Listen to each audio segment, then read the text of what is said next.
Hello students, my self Milan Shah from easy learning centre. आज हम लोग इंग्लिश ग्रामर का बेस जिसको बोलते हैं, जिसको स्टार्टिंग पॉइंट बोलते हैं, वो हेल्पिंग वर्ब टेबल सीखेंगे। पहले तो हम लोग हेल्पिंग वर्ब किसको कहते हैं वो देख लेते हैं। तो ये कुछ हेल्पिंग वर्ब है, जस्ट लाइक ये प्रेजेंट टेंस। तो प्रेजेंट टेंस में हेल्पिंग वर्ब है एम इज आर। फिर वही एम इज आर अगर पास्ट टेंस में यूज करना हो तो वॉज वर हो जाते हैं, ये जो वॉज वर है वो। और वही वॉज वर या एम इज आर जब फ्यूचर टेंस में यूज करने हैं तो सेल विल बन जाते हैं। ओके। उसके अलावा ये तो मेन है, इसके अलावा भी कुछ है। जैसे कि प्रेजेंट टेंस में एम इज आर तो है ही, उसके अलावा डू डज भी as a helping verb use होते हैं। अभी ये जो डू और डज है वो वर्ब भी है, लेकिन एज अ हेल्पिंग वर्ब भी उसको इस्तेमाल किया जाता है। वो कैसे होता है वो हम प्रेजेंट टेंस में बाद में देखेंगे, लेकिन यहाँ एज अ हेल्पिंग वर्ब हमने लिखा है। ओके। वही डू डज जब पास्ट टेंस में यूज करते हैं तो डीड बन जाते हैं, डीड बन जाता है। तो डू का पास्ट होता है डीड और डज का भी डीड ही होता है, एक ही है, एक है, इसलिए झंझट कम है इसमें। इसके अलावा प्रेजेंट टेंस में हैज एंड हैव भी है। I have a car, you have a pen, ये सब पजेसिव हेल्पिंग वर्ब है, यानी हम उसके मालिक है। आई हैव अ कार, मेरे पास कार है। अगर यही हैज हैव को पास्ट में यूज करना है तो वो हैड बन जाता है, और उसी को अगर फ्यूचर में यूज करना है तो विल हैव या सेल हैव बन जाता है। याद रखिए यहाँ पर विल हैज या सेल हैज नहीं, ओनली विल हैव या सेल हैव ही बनता है। अभी यहाँ ब्लैंक है क्योंकि इसका फ्यूचर में कुछ जरूरत नहीं है, यूज ही नहीं होता। और दूसरा, कभी कभी वर्ब हमें ये देखने को मिलता है कि किसी सेंटेंस में हेल्पिंग वर्ब जैसा कुछ होता ही नहीं है, डायरेक्ट सब्जेक्ट के बाजू में वर्ब ही होता है। By example I play cricket, तो उसमें am is are was were तो कुछ आया नहीं, आई प्ले क्रिकेट आया। ओके। तो लेकिन हमें देखने को मिलता है कि कभी प्ले होता है तो कभी प्लेस होता है। तो कब प्ले लगता है और कब प्लेस होता है, कब गो लगता है कब गोस होता है, वो हमें समझना है। ये वर्ब है। ओके। मतलब डायरेक्ट वर्ब यूज होते हैं, ये हेल्पिंग वर्ब यूज ही नहीं होते। अभी ये verb first second third form होते हैं, उससे आगे भी होते हैं, लेकिन मेन है फर्स्ट सेकेंड थर्ड। तो वो मेरा जो ये वीडियो है ऊपर जो आपको लिंक दिख रही है, उस वीडियो में आप पहले ये वर्ब फॉर्म सीख लेना, तब जाके आपको ये हेल्पिंग वर्ब आगे समझ में आएगा। ओके, चलिए देखते हैं। अभी इस टेबल को पहले समझिए, आपको समझने में आसानी रहे इसलिए मैंने ये टेबल को बनाया है। देखिए ये सिंगुलर का कॉलम है, कॉलम समझिए पहले। सिंगुलर एक वचन जिसको बोलते हैं, प्लूरल बहुवचन यानी ज्यादा, प्लूरल। ये हेल्पिंग वर्ब टेबल को पहले हम लोग समझ लेते हैं। देखिए ये कॉलम समझते हैं पहले। ये सिंगुलर का कॉलम है, सिंगुलर यानी एक वचन, प्लूरल यानी बहुवचन, ये प्लूरल का कॉलम है। प्लूरल बहुवचन, बहुवचन यानी ज्यादा, एक से ज्यादा। फिर ये रो, फर्स्ट पर्सन, ये सेकेंड पर्सन एंड ये थर्ड पर्सन। अभी इसमें पहले फर्स्ट पर्सन सेकेंड पर्सन और थर्ड पर्सन को थोड़ा समझ लेते हैं। फर्स्ट पर्सन यानी हमारी हमारी जब बात करते हैं हम लोग, आई, ये देखिए आई यानी हमारी बात ना। We, I am a doctor, we are Indians. तो आई एंड वी, हमारी हमारी हम लोग बात कर रहे हैं। तो सेकेंड पर्सन यानी दूसरे की बात, सामने वाला। हम कहते हैं ना दूसरे की बात मत करो, सेकेंड पर्सन की बात मत करो। तो सेकेंड पर्सन यानी यू, यू यानी सामने वाला। और ये प्लूरल में भी यू का यू ही होता है, यू। अगर सामने एक आदमी है तो भी यू, अगर सामने बहुत सारे लोग हैं तो भी यू। और फिर थर्ड पर्सन आएगा। थर्ड पर्सन में तीसरा ही व्यक्ति कोई, ना हमारी बात, ना हमारे सामने है ना उसकी बात, और हम दोनों के अलावा किसी तीसरे की ही बात, जिसको हम गुजराती में पंचायत बोलते हैं। यानी दो लोग इकट्ठा हुए, जब आदमी, जैसे कि हम आमने सामने किसी के सामने मिले, रोड पे दोस्त के साथ मिले, हम हमारी हमारी बात कर रहे हैं तो फर्स्ट पर्सन की बात, आई या वी की। अगर हम उसकी उसकी बात कर रहे हैं तो यू सेकंड पर्सन। लेकिन ना हम अपनी बात कर रहे हैं ना उसकी बात कर रहे हैं, दोनों पार्टियां एक दूसरे की बात नहीं कर रही है, लेकिन किसी तीसरे की पंचायत कर रही है, बात कर रही है, तो उसको बोलते हैं third person. He, she, it, noun, boy, girl, lion, singular. जैसे कि अगर हम किसी के साथ मिले रोड पे किसी दोस्त के साथ, अगर हमें किसी थर्ड पर्सन की बात करनी है तो हम क्या कहेंगे? अगर बॉय है तो उसकी बात करनी है तो ही यूज करेंगे। ही इज वेरी कनिंग, वो बहुत ही कनिंग है, ऐसा हम कहेंगे, ही यूज करेंगे। यू थोड़ी करेंगे और आई थोड़ी करेंगे। ओके। अगर किसी लड़की की हमें बात करनी है तो सी यूज करेंगे या फिर उसका नाम यूज करेंगे, नाम के साथ बोलेंगे कि by example Maria is a beautiful girl. Maria की बात करें तो या मारिया यूज करेंगे या सी यूज करेंगे। इसी तरह किसी एनिमल की भी बात कर सकते हैं, लेकिन ये सिंगुलर कॉलम है यानी सिंगल। ओके। सिंगल बात करनी है, सिंगल पर्सन की बात करनी है तब ये।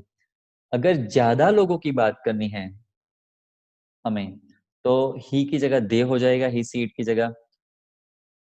एक बॉय होगा उसकी जगह अगर ज्यादा है तो बॉयज हो जाएगा, गर्ल्स हो जाएगा। ज्यादा एनिमल की बात करनी है लायंस हो जाएगा, दूसरे जो भी होंगे। और प्लूरल नाउन कुछ भी हो सकता है, यहाँ सिंगुलर नाउन, यहाँ प्लूरल नाउन। तो वापस इस टेबल को एक बार देख लेते हैं। सिंगुलर फर्स्ट पर्सन आई, ज्यादा लोग हैं तो वी। जब हमारी अकेले की बात करेंगे हम आई यूज करेंगे। अगर हम लोग 4 लोग हैं, 2 4 लोग, 10 लोग हैं तो we. Second person you. Third person he she it noun, कोई भी सिंगल नाम या सिंगुलर नाउन। और प्लूरल में दे, बॉयज, गर्ल्स या फिर कोई भी प्लूरल नाउन सब इसमें आएगा। ओके। तो ये तो सब एज अ सब्जेक्ट हम लोग यूज करते हैं इन सभी चीजों को। अभी कौन से सब्जेक्ट के पीछे वर्ब कौन सा लगता है, हेल्पिंग वर्ब कौन सा लगता है, वो देखना है। बाय एग्जाम्पल ये आई है, उसमें ये एम इज आर में से क्या लगेगा? आई एम बोलेंगे, आई इज बोलेंगे या आई आर बोलेंगे? अगर ही तो है तो ही के पीछे कौन सा लगेगा? ही एम, ही इज या ही आर? तो वो यहाँ पर अलग अलग जो सेल है उसमें डिवाइड किया गया है, अलोकेट किया गया है। तो पहले इन तीनों को ही पकड़ते हैं हम लोग कि ये प्रेजेंट टेंस के जो मेन हेल्पिंग वर्ब है वो किस तरह से कौन से सब्जेक्ट के पीछे लगेंगे। तो एम इज आर, तो आई के पीछे तो एम लगेगा, सिंपल चीज है, आपको पता ही होगा, आप इंग्लिश मीडियम में हो। वी के पीछे आर ही लगता है।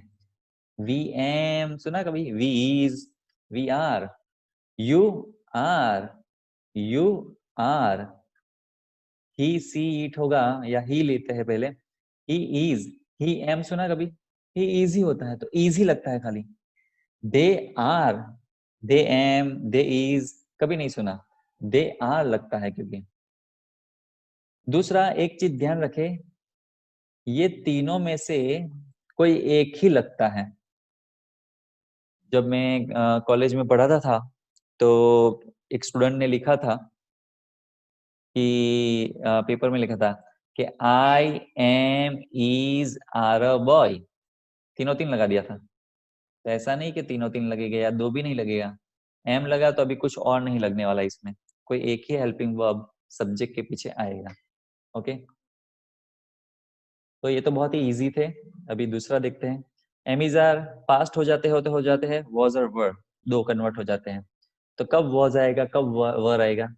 तो आई के साथ वॉज, वी के साथ वर, यू के साथ वर, यू के साथ वर, ही सी इट के साथ वॉज, और दे बॉयज के साथ वर। तो अभी आप लोग ढूंढो वॉज कहाँ कहाँ पर है और वर कहाँ कहाँ पर है। देखो इसमें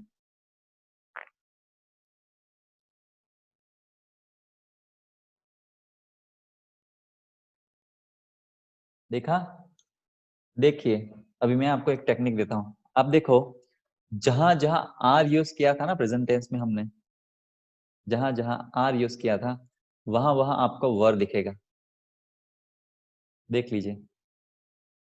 और जहां जहां आर यूज नहीं किया था, एम या इज किया था, वहां वहां वॉज आता है। देखिए यहाँ एम है, वॉज, यहाँ इज है तो वॉज। बाकी देखिए यहाँ आर, यहाँ आर, यहाँ आर और यहाँ आर, ये सभी के पीछे वर वर वर वर। तो मैंने फिर इसको इस तरह से याद रखा था जब मैं स्कूल में था, कि एम का पास्ट होता है वॉज, और इज का भी पास्ट होता है वॉज, और आर का जो पास्ट होता है ना, वो होता है वर। क्योंकि मैं वॉज वर में कंफ्यूज होता था तब, तो मैंने ये शॉर्टकट तरीका ढूंढ लिया था, क्योंकि मुझे एम इज आर का क्लियर याद रहता था। तो आर के बेस पे मैं वर लिखता था, कि जहां आर आएगा, जब पास्ट की जरूरत है तो आर को वर कर देना है। ओके, बहुत आसान है। अभी आगे देखते हैं, अगर ये सब चीजें फ्यूचर हो जाती है तो फ्यूचर टेंस में सेल और विल लगते हैं। आई के साथ सेल एंड विल दोनों लग सकते हैं, वी के साथ भी सेल एंड विल दोनों लग सकते हैं, यू के साथ विल, यू के साथ विल, ही सी इट के साथ विल, दे के साथ भी विल। तो सेल कहाँ कहाँ पर आया? तो आपने देखा कि सेल तो खाली ऊपर ही आया। ये आई और वी ही ऐसे है फर्स्ट पर्सन जिसमें सेल और विल दोनों यूज होते हैं, याद रख लीजिए उसको। इसके अलावा कुछ भी दिखा, आई और वी के अलावा कुछ भी दिखा, तो आप विल लगा सकते हैं आंख बंद करके और आगे निकल सकते हैं। ओके, ये तो बहुत ही आसान है। फिर एक्स्ट्रा कुछ है, do and does present tense में। तो किसके पीछे क्या लगता है? तो आई के पीछे डू लगता है, वी के पीछे डू लगता है, यू के पीछे डू लगता है, यू के पीछे डू लगता है, ही के पीछे डज लगता है, और दे के पीछे डू लगता है। अभी आप लोग ढूंढो डज कितनी जगहों पे है। ग्रीन कलर की है, मैंने सबका अलग कलर किया है, ढूंढने में आसानी रहे जिससे। ढूंढो डज कहाँ कहाँ इस्तेमाल हुआ है। तो बहुत ही आसान है, खाली यहीं पर यूज हुआ है डज, बाकी सभी जगह पे डू यूज हुआ है। ओके, याद रखें, डज इस्तेमाल होता है थर्ड पर्सन एंड सिंगुलर, ये थर्ड पर्सन सिंगुलर नाउन है, सब्जेक्ट है, इसी जगह पे डज यूज होता है। उसके अलावा आपको कुछ भी दिखा, आई दिखा, वी दिखा, यू दिखा, दे दिखा, प्लूरल नाउन दिखा, कुछ भी, गर्ल्स बॉयज लायंस जो भी है, तो आपको डू ही लगा देना है। थर्ड पर्सन सिंगुलर यानी ही सी इट, या किसी का सिंगल नाम सिंगुलर नाउन होगा तो डज आएगा, वरना डज आएगा ही नहीं। इस तरह से याद रखिए। अगर डू डज का पास किया जाए तो डीड हो जाता है। ओके, सो कोई झंझट ही नहीं, एक ही ऑप्शन है, तो सबके साथ did. I did, we did, you did, you did, he did, they did. Okay, black colour है, इसमें ये नहीं आएगा। अभी हैज एंड हैव, प्रेजेंट में हैज एंड हैव, पास में वो हो जाता है हैड, और फ्यूचर में हो जाता है विल हैव, शैल हैव। तो पहले इस हैज हैव को देखते हैं, प्रेजेंट टेंस। तो आई के साथ हैज आएगा कि हैव आएगा? I have a car, we have a car, you have a brain, you have, he has, they have. अभी आप ढूंढो कहां कहां पर हैज आया और हैव कहां कहां पर आया। तो आप देखोगे कि खाली हैज तो एक ही जगह पर आया, थर्ड पर्सन सिंगुलर। तो he has, she has, it has, boy has, girl has, lion has, वहीं पर हैज लगेगा। उसके अलावा कुछ भी दिख गया, I we you you they boys, have ही लगा देना है। यहाँ याद रखे, इनको याद रखे, यहीं पर सब गड़बड़ घोटाला होता है, यहीं पर कुछ अलग आता है, बाकी ये सब है ना मिल बांट के सेम चीज खा लेते हैं। भी आगे देखते हैं, हेड हैज हैव का पास हेड, एक ही है तो फिर झंझट नहीं, एक ही है तो सब में एक ही लगेगा। तो सब में हेड देखें, I had, we had, you had, you had, he had, and they had. Okay, एक में कोई झंझट नहीं होता। विल हैव, सेल हैव, तो कहाँ विल हैव सेल हैव? तो आई एंड वी में याद रख लीजिए सेल हैव लगेगा। विल हैव भी लगा सकते हैं, लेकिन सेल हैव लगता है ज्यादातर, लेकिन विल हैव जब कंफर्म होती है बात तो लगा सकते हैं। You will have, you will have, he will have, they will have। Okay, ये भी बहुत आसान है। इसको हम एकदम डिटेल में जब फ्यूचर टेंस आएगा ना, सेल हैव, विल हैव, क्या डिफरेंस है सेल विल में, वो फ्यूचर टेंस जब सीखेंगे तब एकदम डिटेल में इसका मैकेनिज्म हम लोग समझेंगे। ओके, अभी कौन सा बचा? वर्ब बचे। मैंने कहा कि कभी कभी हेल्पिंग वर्ब तो दिखते ही नहीं है, वर्ब ही दिखते हैं। तो प्ले एंड प्लेस ऐसा आता है, या गो या गोस, ईएस लगता है किसी वर्ब के पीछे, तो कब प्ले लो कब प्लेस लो वो देखते हैं। तो आई के साथ क्या लगेगा? तो प्ले लगेगा। वी के साथ प्ले, यू के साथ प्ले, यू के साथ प्ले, ही के साथ प्लेस, और दे के साथ प्ले। अभी आप ढूंढो एस कहाँ लगा, प्लेस कहाँ लगा। तो आपने देखा होगा खाली एक ही जगह लगा, खाली यहीं पर लगा, यहाँ पर तो खाली प्ले प्ले ही हुआ। तो ये भी है ना, मुझे याद नहीं रहता था, लेकिन मुझे ये याद रहता था कि डू और डस कहाँ कहाँ लगता है। तो मैंने इसके साथ मैपिंग कर दिया। देखे, प्लेस उसी जगह पे है जिस जगह पे डज लगता है। देखिए ये डज है यहाँ पर ही खाली, बाकी तो डू डू है। तो उसी जगह पर प्लेस भी लगता है, ये डज का एस, ये प्ले का भी एस। ओके, उसके अलावा कहीं भी प्लेस नहीं लगेगा। दूसरे तरीके से याद रख सकते हैं, ये थर्ड पर्सन सिंगुलर में ही डज प्लेस लगता है, थर्ड पर्सन सिंगुलर में ही प्लेस लगता है, उसके अलावा ये सभी में नहीं लगता। ओके, इस तरह से भी आप याद रख सकते हैं। देखिए ये चीजें छोटी सी है लेकिन बहुत ही इंपॉर्टेंट है।